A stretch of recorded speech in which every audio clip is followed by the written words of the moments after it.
عام طور پر ہم دیکھتے ہیں اور یہ سائنسی دستور ہے کہ پانی اور مائع اپنی سطح برقرار رکھتا ہے، یعنی نیچی جگہ ہے تو پہلے وہ ادھر جائے گا، اس کو کرے گا، پورا فل کر کے آئے گا، پھر اونچی جگہ کو ٹچ کرے گا، مگر اس سہ کی خاصیت یہ تھی کہ یہ سب جگہ بلندی پستی پر یکساں تھا۔ یہ اس کا امر ہے، وہ جیسا چاہے کرے۔ آج بھی ہم دیکھتے ہیں بعض زمین کے خطے ایسے ہیں، اسپیشلی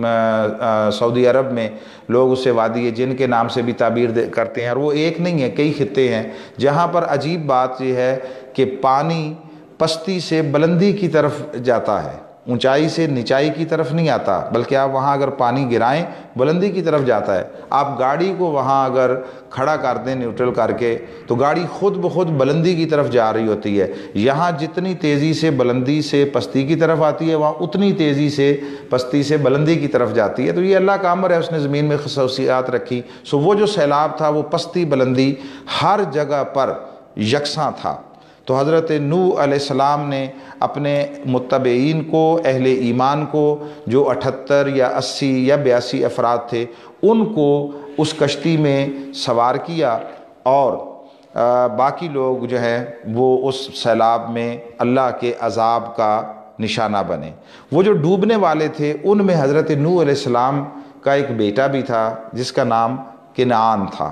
حضرت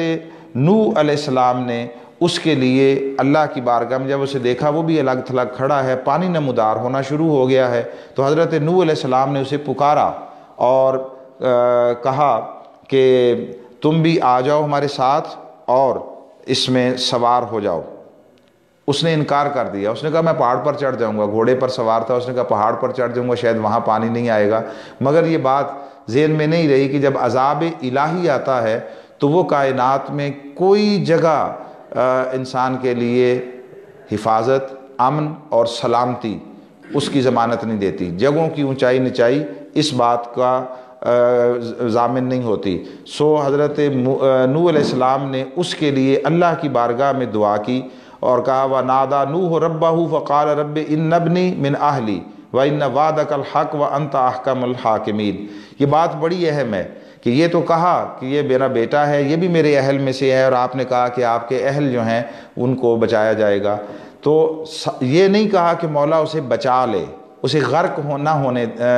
نہ فرما، نہیں، جو کلمات ہیں وہ یہ اِنَّ وَعْدَكَ الْحَقُّ، تیرا وعدہ حق ہے، وَأَنْتَ أَحْكَمُ الْحَاكِمِينَ، اور تو سب سے بہتر فیصلہ کرنے والا اور سارے حاکموں سے بڑا حاکم ہے۔ یعنی نہ امر الہی اور مشیت الہی کو انہوں نے اپنی خاطر تبدیل ہونے کی دعا کی، اور نہ اپنے بیٹے کے بیٹے، صرف یہ کہا کہ وہ میرا بیٹا ہے۔ جواب میں اللہ رب العزت نے فرمایا یا نوح انہ لیس من اہلک،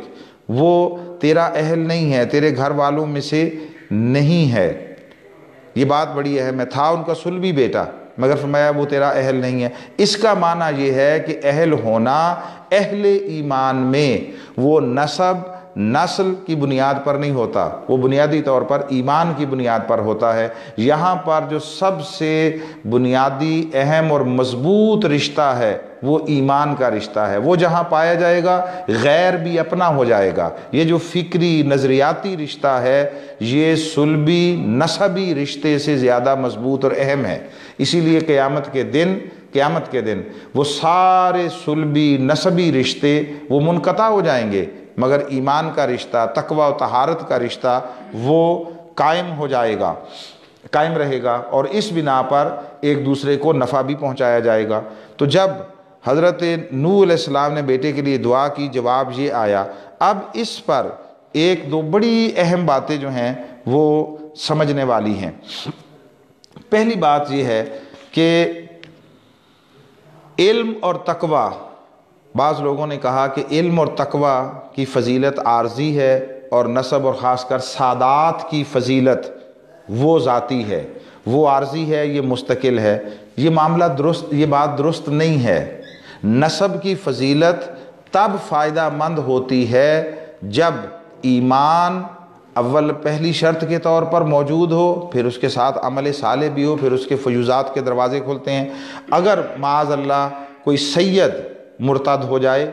ایک مفروضہ ہے، ہم اس سے اللہ کی پناہ مانگتے ہیں کہ کوئی ایسا ہو یا کسی گمراہ فرقے سے متعلق ہو جائے تو کیا اس کی فضیلت زائل نہیں ہو جائے گی؟ جواب ہے ہاں، اس کی فضیلت زائل ہو جائے گی۔ اس آیت سے معلوم ہوا کہ نسب کی فضیلت اور برتری ایمان اور تقوی کے ساتھ مشروط ہے۔ اصل چیز ایمان اور تقوی ہے، نسب کی فضیلت ثانوی چیز ہے۔ بڑوں کی اولاد اور بڑوں کا اور اولو العزم لوگوں کا، صاحب منصب لوگوں کا بیٹا اولاد یا ان کی نسل سے ہونا یہ تب فائدہ مند ہوتا ہے جب ان کے راستے پر قائم رہے۔ اللہ رب العزت نے حضرت ابراہیم علیہ السلام سے فرمایا انی جاعلک للناس اماما، اے ابراہیم ہم آپ کو ساری انسانیت کا امام بنا رہے ہیں۔ قال ومن ذریتی، انہوں نے پوچھا اور میری نسل، میری اولاد، میری ذریت؟ قال لا ینال عہد الظالمین، کہا جو آپ کی راہ پر رہیں گے ان کے لیے اس کا در کھلا رہے گا، اور جو ظالموں میں سے ہو جائیں گے، گناہ گاروں میں سے ہو جائیں گے، انکار کرنے والوں میں سے اور آپ کی راہ کو چھوڑ دیں گے، ان کے لیے ہمارا وعدہ نہیں ہے، ان کے لیے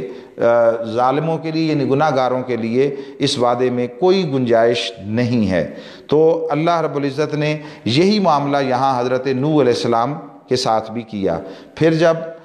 وہ کشتی پر سوار ہو گئے اور کشتی اس میں سے گزرتی ہوئی سیلاب میں سے، طوفان میں، یہ کم بیش 5-6 ماہ کا دورانیہ، پھر جا کر جب وہ کشتی جودی پر رکی ٹھہری تو اللہ رب العزت نے حضرت نوح علیہ السلام کو پھر جو ہے وہ زمین پر اترنے کا حکم دیا اور کہا کہ اب آپ زمین پر آ جائیں، اتر جائیں۔ تو اللہ نے اس موقع پر ان کے لیے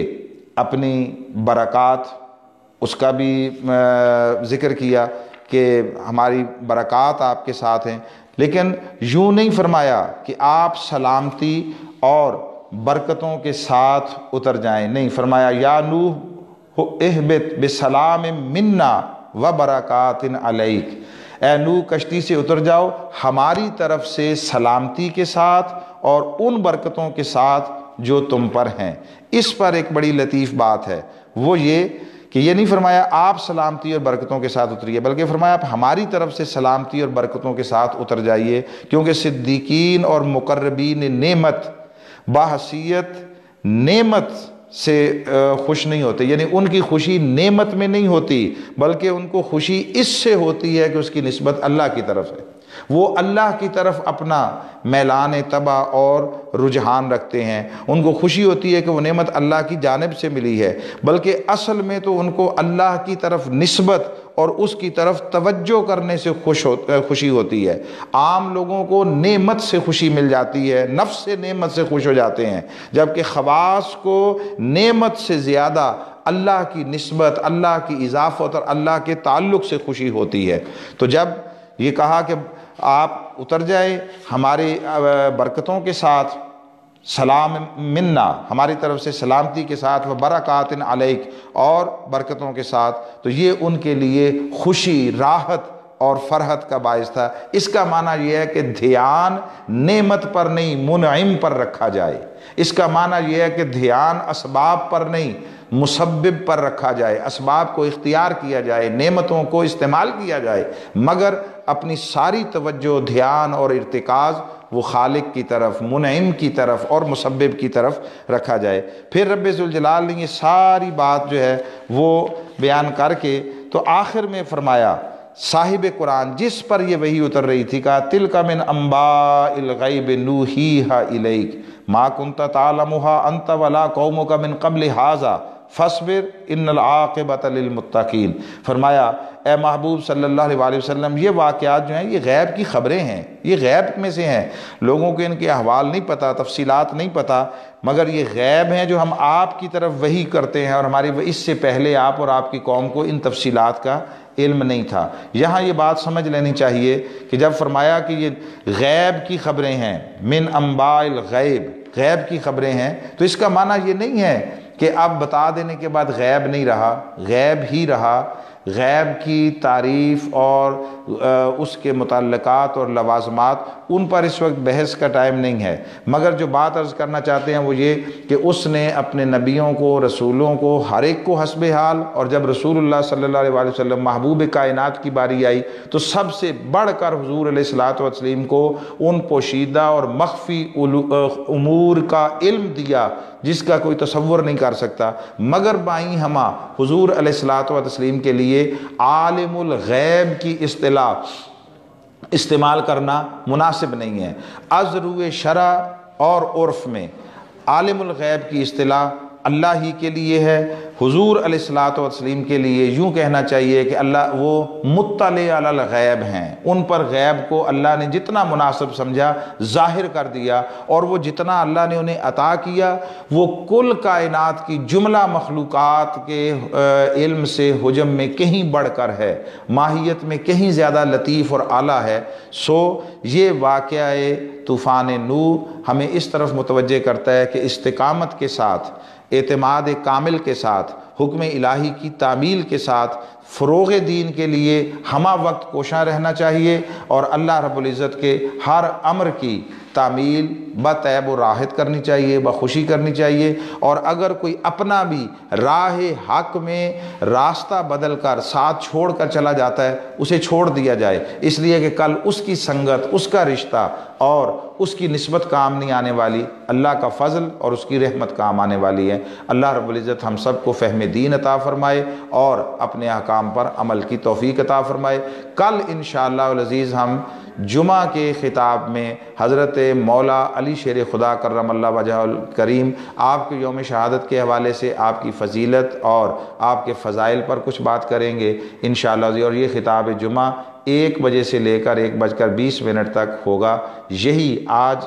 کے یہ ہمارے معمول کے پروگرام کا متبادل اور اس کا قائم مقام بھی ہوگا۔ وما علینا الا البلاغ المبین۔